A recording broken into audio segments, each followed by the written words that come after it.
नमस्कार, prime time special में आप सभी दर्शकों का स्वागत, अभिनंदन। मेरा नाम राहुल सौमित्र है। तो प्राइम टाइम स्पेशल में स्टोरी एक ऐसी टकराव की है जहां शब्दों की जगह अब धमकियों ने ले ली है और कूटनीति की जगह महाविनाश के संकेत दिखाई दे रहे हैं। आप लगातार ईरान, अमेरिका और इजराइल के बीच बढ़ते तनाव की खबरें सुन रहे होंगे, लेकिन अब यह तनाव सिर्फ खबरों तक सीमित नहीं रहा। इसका असर दुनिया भर में आम लोगों की जिंदगी पर भी दिखने लगा है।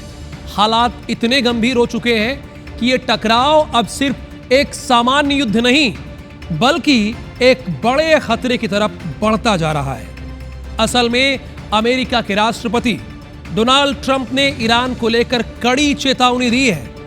ट्रंप ने साफ कहा है, अगर ईरान ने स्ट्रेट ऑफ हॉर्मुज पर अपना नियंत्रण बनाए रखा तो अमेरिका सख्त कदम उठाने से पीछे नहीं हटेगा। ट्रंप ने यहां तक दावा किया कि जरूरत पड़ी तो बहुत कम समय में ईरान को भारी नुकसान पहुंचाया जा सकता है। ट्रंप ने यहां तक कहा कि जरूरत पड़ी तो बहुत कम समय में ईरान को नेस्तनाबूद कर देंगे। यह मैं 2 बार क्यों बोला पता है? क्योंकि डोनाल्ड ट्रंप कई बार तबाही की धमकी दे रहे हैं और एक तय समय सीमा के बाद बड़े सैन्य एक्शन की संभावना भी जताई गई। तो आखिर ट्रंप का महाविनाश प्लान क्या है, आपको इस रिपोर्ट में दिखाते हैं।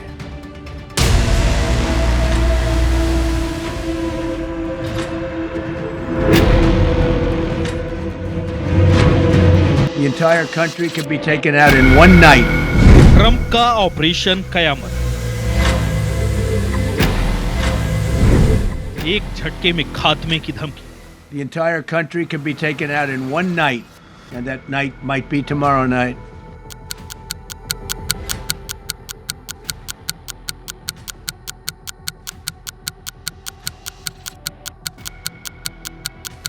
Make a decision. I ordered the घड़ी U.S. की Army. सुइयां जैसे जैसे आगे बढ़ रही हैं, ईरान की धड़कनें वैसे वैसे तेज हो रही हैं। जी हां, अमेरिकी समय अनुसार मंगलवार रात 8 बजे यही वो डेडलाइन है जो डोनाल्ड ट्रंप ने तय की।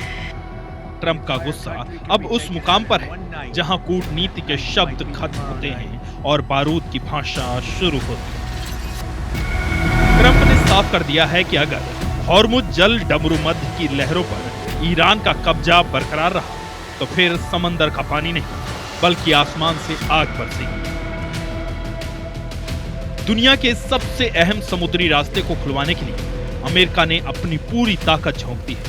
ट्रंप का पैगाम सीधा और रूह कंपा देने वाला है, झुक जाओ या मिट जाओ। Very historic. This is a rescue that's very historic. It'll go down in the books late, where we're doing unbelievably well, well at a level that nobody's ever seen before. The entire country could be taken out in one night, and that night might be tomorrow night. ये युद्ध शुरू हुए पूरे 40 दिन हो चुके हैं। America के 10,000 से ज्यादा कॉम्बैट मिशन और 13,000 से ज्यादा टारगेट्स पर हमले के बावजूद ईरान पूरी तरह से घुटने टेकने को तैयार नहीं। इस लंबी खिंचती जंग ने अब ट्रंप को पूरी तरह से हताश और क्रोधित कर दिया है। ट्रंप का फ्रस्ट्रेशन सिर्फ ईरान से नहीं बल्कि अपने सहयोगियों से भी। उन्होंने खुलेआम नाटो को कोसते हुए कहा कि उन्होंने इस युद्ध में हमारी कोई मदद नहीं। डेडलाइन को 3 बार आगे बढ़ाने के बाद अब ट्रंप के सब्र का बांध टूट चुका है। Because I've always said NATO's a paper tiger. See, NATO's a paper tiger. Putin's not afraid of NATO. Putin's afraid of us, very afraid of us.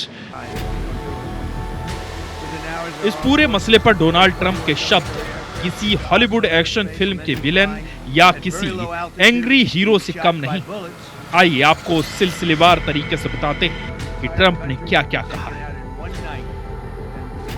एक रात में खात्मे की धमकी। पूरे ईरान को एक ही रात में खत्म किया जा सकता है और वो रात कल रात हो सकती है। ब्रिज और पावर प्लांट तबाह करने का प्लान। हमारे पास एक प्लान है। कल रात 12 बजे तक ईरान का हर पुल नेस्तनाबूद कर दिया जाएगा। हर पावर प्लांट काम करना बंद कर देगा। वो जलेंगे, फटेंगे और फिर कभी इस्तेमाल के लायक नहीं बचेंगे। 4 घंटे में खेल खत्म, मेरा मतलब है पूर्ण तबाही। और अगर हम चाहें तो ये सब महज 4 घंटे के अंदर हो जाएगा। सोशल मीडिया पर सबसे खौफनाक पोस्ट ट्रंप ने अपने प्लेटफॉर्म पर लिखा, मंगलवार का दिन ईरान के लिए पावर प्लांट डे और ब्रिज डे होगा। जल डमरू मध्य खोलो वरना तुम नर्क में जियोगे, बस देखते जाओ। ईरान ने भी पलटवार करते हुए कह दिया कि अगर हमला हुआ तो जवाब विनाशकारी होगा। वे किसी अस्थायी सीज फायर पर नहीं बल्कि स्थायी शांति और पाबंदियां हटने पर ही माने। लेकिन ट्रंप के रक्षा मंत्री पीट हेगसेथ ने साफ कर दिया कि आज रात ऑपरेशन के पहले दिन के बाद से सबसे भारी बमबारी होगी। इतिहास गवाह है, जंगें सालों चलती हैं लेकिन तबाही की इबारत चंद पलों में लिखी जाती है। ट्रंप का गुस्सा अब एक न्यूक्लियर ज्वालामुखी बन चुका है जो किसी भी वक्त ईरान के वजूद को राख में समेट सकता है। क्या ये सिर्फ एक मनोवैज्ञानिक युद्ध है या फिर हम वाकई तीसरी वैश्विक जंग के मुहाने पर खड़े? आज की ये काली रात तय करेगी कि कल की सुबह ईरान का सूरज उगेगा या सिर्फ धुएं का गुबार दिखेगा। ट्रंप की उंगली ट्रिगर पर है और ईरान की सांसें इस वक्त अटकी हुई हैं। वक्त बीत रहा है, टिक टिक टिक टिक टिक टिक।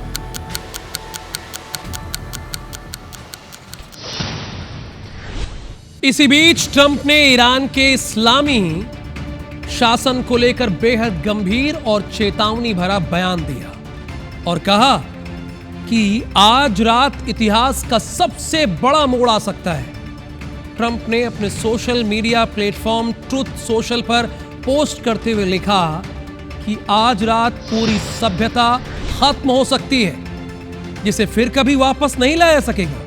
हालांकि ट्रंप ने यह भी कहा कि मैं ऐसा नहीं चाहता, लेकिन हालात उसी दिशा में आगे बढ़ रहे हैं।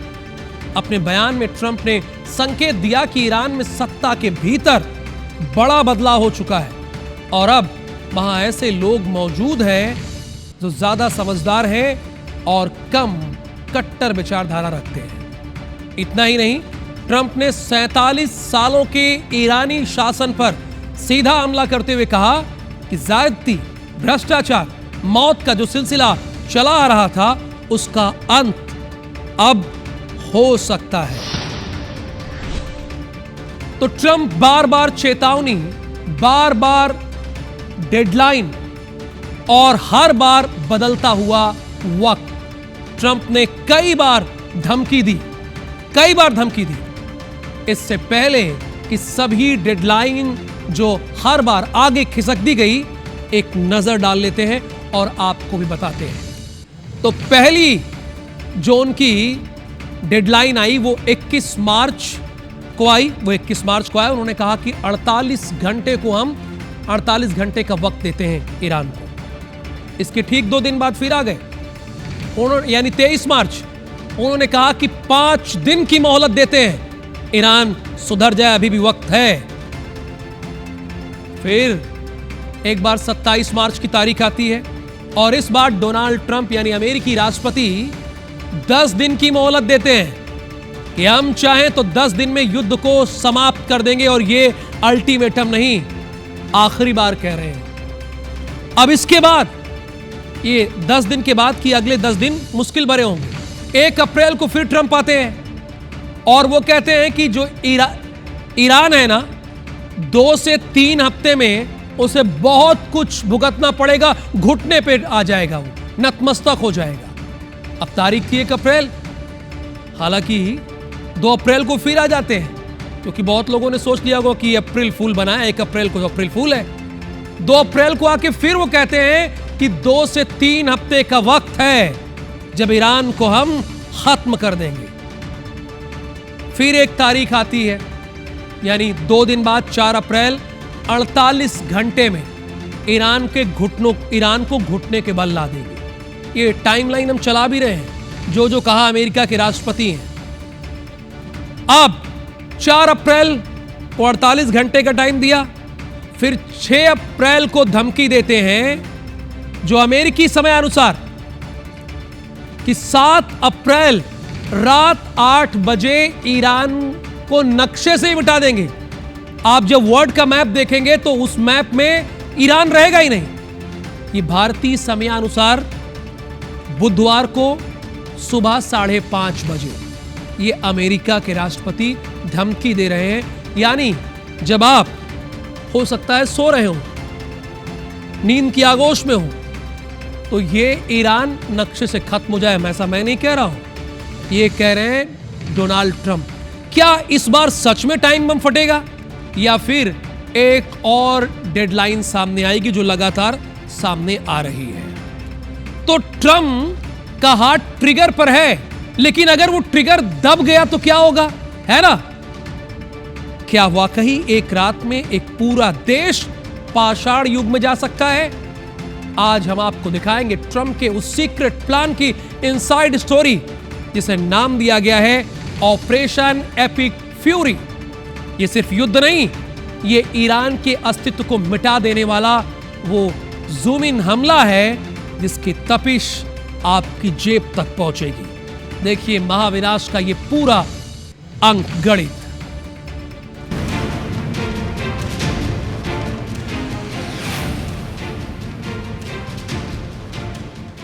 कहते हैं रोम एक दिन में नहीं बना था, लेकिन ट्रंप की यह धमकी हकीकत बनी तो ईरान एक रात में खाक हो जाएगा। इस महाविनाश को नाम दिया गया है ऑपरेशन एपिक फ्यूरी। यह हमला रैंडम नहीं बल्कि सर्जिकल प्रिसीजन के साथ हो। पेंटागन की फाइलें बताती हैं कि अमेरिका के साइबर कमांड और स्टेल्थ फाइटर्स का पहला वार ईरान की धड़कन रोक देगा। इस ऑपरेशन का पहला टारगेट है ईरान की रीढ़ की हड्डी। अमेरिका के स्टेल्थ बॉम्बर्स ईरान के आसमान को चीर देंगे। लक्ष्य होगा ईरान का हर वो पावर प्लांट जो इस मुल्क को रोशन रखता है। ट्रंप का प्लान है कि ईरान को एक ही झटके में डिजिटल डार्क एज में धकेल दिया जाए। न बिजली होगी, न इंटरनेट, न संचार। जब तक ईरान की सेना को खबर लगेगी तब तक मुल्क के सारे अहम पुल और रास्ते मलबे में तब्दील हो चुके हों। यह हमला ईरान को 100 साल पीछे खींच ले जाएगा। We're giving them till tomorrow, 8 o'clock Eastern time, and after that, they're going to have no bridges, they're going to have no power plants.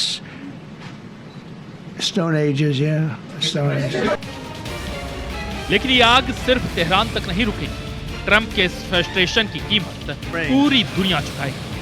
अगर ईरान डूबते डूबते हॉर्मुज के दरवाजे पर ताला लगा दिया तो दुनिया की रगों में दौड़ने वाला तेल थम जाएगा। कच्चे तेल की कीमतें $150 के पार जा सकती है। भारत से लेकर अमेरिका तक हर चीज महंगी हो जाएगी। आपकी कार का पेट्रोल, रसोई की गैस और बाजार की सब्जी सब इस जंग की आग में झुलस जाएंगी। ट्रंप का एक रात वाला फैसला दुनिया की अर्थव्यवस्था को आईसीयू में पहुंचा सकता है। The countries of the world that do receive oil through the Hormuz Strait must take care of that passage. They must cherish it. They must grab it and cherish it. They can do it easily. तो क्या दुनिया इस महाप्रलय के लिए तैयार है? Trump का operation epic fury शुरू होने में अब कुछ ही पल बाकी है। अगर ये हमला हुआ तो नुकसान का हिसाब किताबों में नहीं, पीढ़ियों के दर्द में लिखा जाएगा। ये महज एक देश की तबाही नहीं, ये पूरी दुनिया की इकोनॉमिक कयामत होगी। Bureau report, IBC24। कयामत की रात करीब है, लेकिन क्या बारूद की गन के बीच शांति की कोई गुंजाइश बाकी है?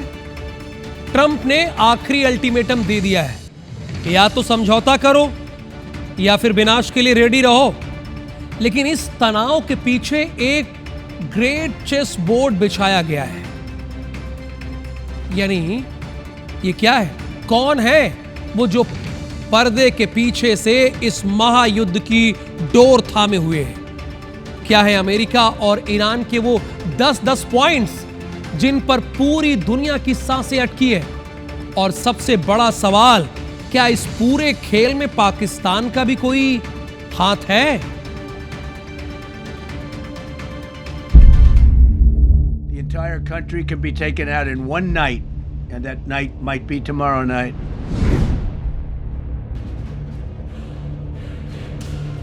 ट्रंप का यह बयान सिर्फ धमकी नहीं बल्कि एक मनोवैज्ञानिक युद्ध है। वो जानते हैं कि ईरान की अर्थव्यवस्था इस वक्त वेंटिलेटर पर है और एक जोरदार झटका उसे पूरी तरह तबाह कर सकता है। इस महायुद्ध को रोकने के लिए कागजों पर एक जंग चल रही है। अमेरिका ने 15 पॉइंट्स का एक सरेंडर ड्राफ्ट भेजा था जिसे ईरान ने सिरे से नकार दिया। अब मेज पर ईरान के 10 पॉइंट्स हैं जो ट्रंप के फ्रस्ट्रेशन को और बढ़ा रहे हैं। ईरान की 10 बड़ी शर्त: ईरान पर हमले पूरी तरह रोके, युद्ध का स्थायी खात्मा, लेबनान में इजराइल की बमबारी बंद, अमेरिका के सारे प्रतिबंध हटे, ईरान के सहयोगियों पर हमले रुके, बदले में ईरान हॉर्मुज जल डमरू मध्य खोलेगा, हर गुजरने वाले जहाज से करीब 16 करोड़ रुपए का टैक्स लेगा। ये पैसा ओमान के साथ बांटा जाएगा। सुरक्षित पैसेज के लिए नए कड़े नियम, टैक्स के पैसों से ईरान अपनी तबाही का पुनर्निर्माण करेगा।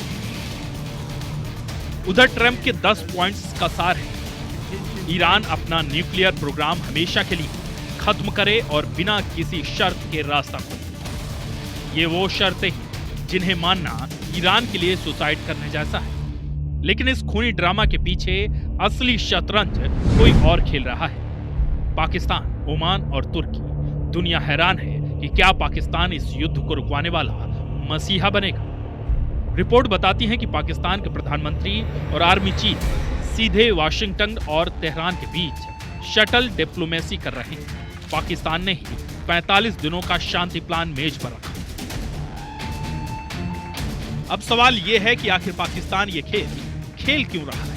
असल में ईरान का पड़ोसी होने के नाते उसे डर है कि अगर ईरान जला तो चिंगारी इस्लामाबाद तक आएगी। पाकिस्तान इस वक्त अमेरिका और ईरान दोनों के लिए ब्रिज का काम कर रहा है। ओमान इस डील का बैंक बनने को तैयार है जहां टैक्स का पैसा जमा होगा। ये एक ऐसा ट्रायंगल है जो ट्रंप को शांत करने की आखिरी कोशिश कर रहा है। तो क्या पाकिस्तान का शांति कार्ड काम करेगा? क्या ट्रंप का बम फट जाएगा? पर्दे के पीछे के खिलाड़ी अपनी चालें चल चुके हैं। ईरान पैसा मांग रहा है, ट्रंप रास्ता मांग रहे हैं। अगले कुछ घंटों में या तो इतिहास का सबसे बड़ा समझौता होगा या फिर सदियों की सबसे बड़ी तबाही। एक तरफ मिडिल ईस्ट में ईरान, अमेरिका और इजराइल के बीच तनाव चरम पर है, तो वहीं दूसरी तरफ तुर्की की राजधानी इस्तांबुल से एक बड़ी खबर सामने आई है। यहां इजरायली दूतावास के बाहर भारी गोलाबारी हुई है। मंगलवार को इस्तांबुल, मैं आपको बता दें, इस्तांबुल में स्थित इजरायली कॉन्सुलेट के पास बने एक पुलिस स्टेशन पर 3 हमलावरों ने अचानक फायरिंग शुरू कर दी। तुर्की की पुलिस ने भी मुस्तैदी दिखाते हुए जवाबी कार्रवाई की और मुठभेड़ में तीनों बंदूकधारियों को मौके पर ढेर कर दिया। इस एनकाउंटर का वीडियो सोशल मीडिया पर काफी वायरल हो रहा है, लेकिन अभी तक यह साफ नहीं हो पाया है कि हमलावरों का असली टारगेट पुलिस स्टेशन था या इजरायली दूतावास। तुर्की की जांच एजेंसियां फिलहाल मामले की बारीकी से जांच कर रही हैं। तो प्राइम टाइम स्पेशल में आज हमने आपको बताया कि महातबाही का ऐलान तो कर दिया है और अब ईरान क्या करेगा। इंतजार हम भी कर रहे हैं और इंतजार आप भी करिए, लेकिन भारत का भी एक पक्ष है और वो पक्ष है शांति के साथ खड़े रहना। धन्यवाद, नमस्कार। प्राइम टाइम स्पेशल देखने के लिए